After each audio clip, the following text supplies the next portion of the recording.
Swati Singhania and my channel is totally dedicated for helping entrepreneurs make finance easy for them.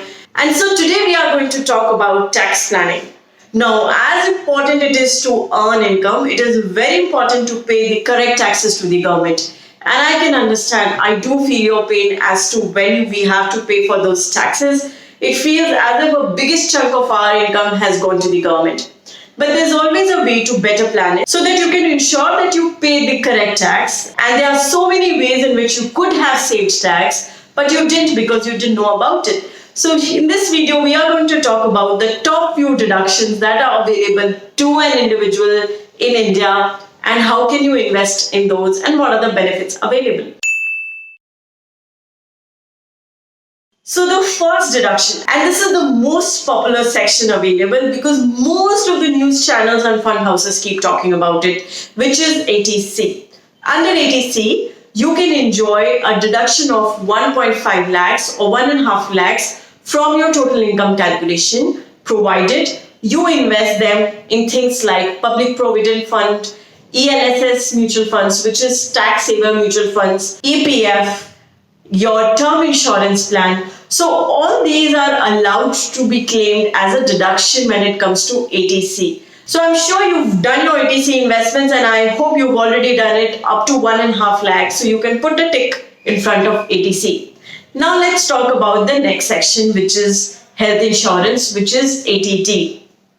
The amount of health insurance premium that you pay for covering your health. And I've been saying that health insurance is a super important investment that all of us should have because you really don't know when that hospital emergency will come.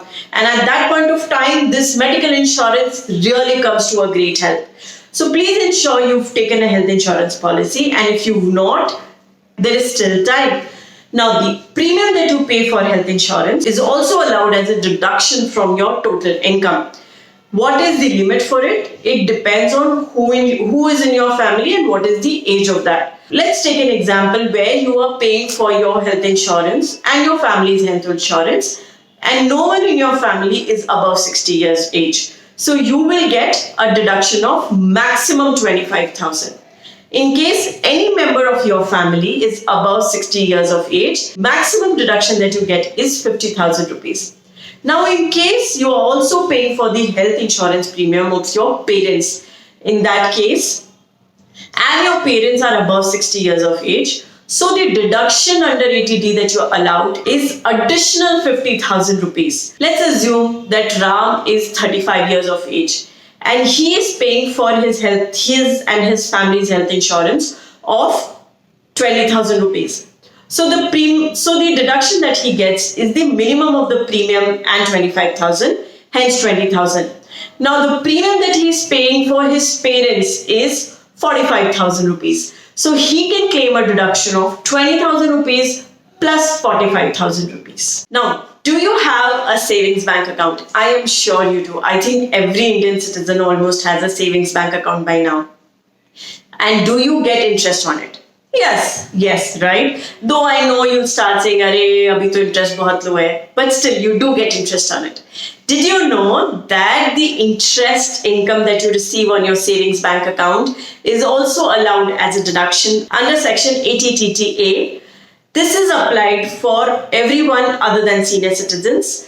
Under 80TTA, you can claim a deduction of up to 10,000 rupees of the income that you receive on your savings bank account. However, if you are a senior citizen or if you are taking care of the income tax calculation for your parents and they are above 60 years of age, they get a deduction of up to 50,000 rupees under section 80TTB.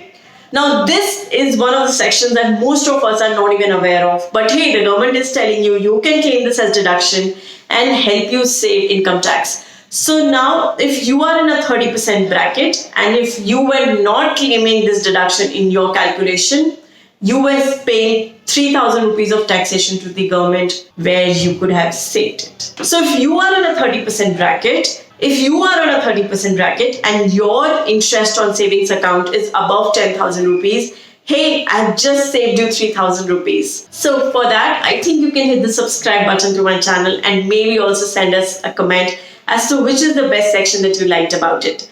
Now let me tell you about the next section. Since we are talking of investments, did you know that in addition to investing in ATC, you can start planning for your retirement and invest in a national pension scheme and even get deduction for it. So under ATC, you can invest in an NPC and claim deduction up to 1.5 lakhs. So for national pension scheme, these are the two deductions that are available. You can claim deduction up to 1.5 lakhs under ATC by investing in national pension scheme. And additionally, you can also claim a deduction of 50,000 rupees by investing in a national pension scheme under section 80CCD. So isn't that great? Again, if you are a 30% bracket, I've just helped you save 15,000 rupees. Now let me tell you about the next section, which I think is super great because it helps you save a lot of taxation. Most of us are now home buyers and have invested in house property. And I have suggested it's a super great idea to take house loan on it. And if you're still working out how to pay your home loan faster, you can check out this video. And you can check out this video where we've also told you how can you save interest on your home loan.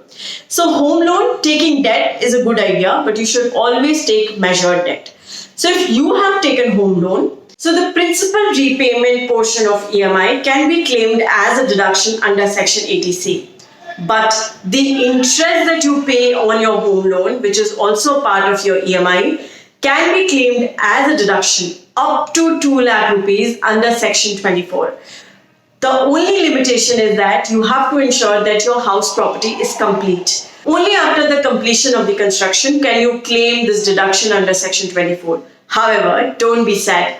The interest paid on the pre-construction period during the construction period can be claimed as a deduction going forward for 5 installments. Now don't be sad if the construction for your house property has not been completed and you're still paying interest to bank on the same. The accumulated interest for the construction period can be claimed as a deduction under section 24 for 5 years starting from the year you complete the construction of your property. This also applies in case you are renovating your own house, you are making your own house, or you have bought a property which is under construction by your builder. So let's say you bought a flat in a building. So in all these cases, this is allowed as a deduction under section 24. Section 24 comes under the calculation of income of house property, but it is still a deduction. Also, here is some extra news. If you are a joint property owner and both of you have taken the bank loan, both of you can claim individually 2 lakh rupees of deduction under section 24. The only condition is that both of you should be the owner and both of you must have taken the joint loan. The only condition is that it has to be a joint ownership and joint loan. So I've just helped you save in a 30% bracket roughly 60,000 rupees each. So I hope this power-packed video of all the top deductions and the most popular deductions that are available under income tax would have helped you. If you have questions on how to plan your income tax better, or if you want to understand more in detail about any particular section, feel free to write a comment below. I would personally ensure that I will come back to you with the details as soon as possible. And hey guys, I keep looking for your encouragement and thank you so much for subscribing and watching our channel. We are targeting 500 subscribers by March. Let's see if we achieve it or not. See you guys till then.